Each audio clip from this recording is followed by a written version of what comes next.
Good morning, guys. Good morning. So, this is a day in my life. 5:30 a.m. pa lang. And, nagpainit ko lang ng tubig. So, maliligo na ako. Pagka mainit ko siya. Pero yung first ko talaga nilaligo pag umaga is pinaprepare ko yung pagkain ng mga aso kasi gutom na sila. Usually, si Echo lang talaga. Pero ngayon, dahil gagawin panganak sa Otis, is pinapakain ko na rin siya ng umaga. So yun, tingnan natin mga tukta ni Otis. So yun yung babies niya. Ayan, cute, grabe yung... So hindi ko yun masyado pang nagagalaw. Ang cute naman ito, pati pa yung kulay ng tenga. Hindi ko sila nahahawakan pa masyado kasi baka magalit yung nanay nila. Ito yung nanay nila, gutom pa. Gutom na. Pinakaabang siya sa akin. Points! Yung points. Iyon. Uy, sus.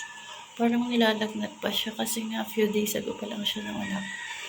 Pinapakain ko na rin siya ng dog food kasi para sabay na sila ni Bex na kakain. Kasi na-engage siya doon na mas need niya kumain. So, nagkaroon ng ganyan yung ilong niya kasi kakatulak niya sa babies niya. Tila-tila niya, tulak-tulak niya. Wait lang, butsa. Pinapainit ko lang yun sa pagkain. Para lang lambot na yung dog food ni mamaya. Okay.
Talaga sa mga oras ang gising niya.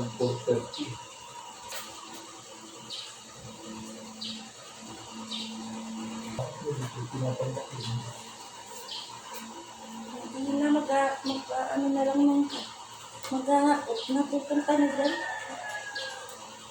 Ay, pangkapangkot pa ko.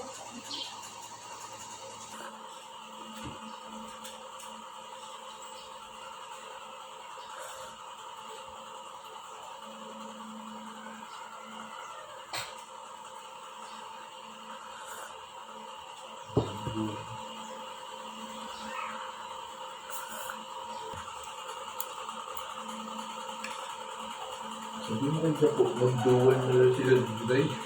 Wala na makakatas, tigilan niya na. Hindi na, sabi ko, hindi na. Ay, susulo na lang sila kasi mangyayari ng tubig eh.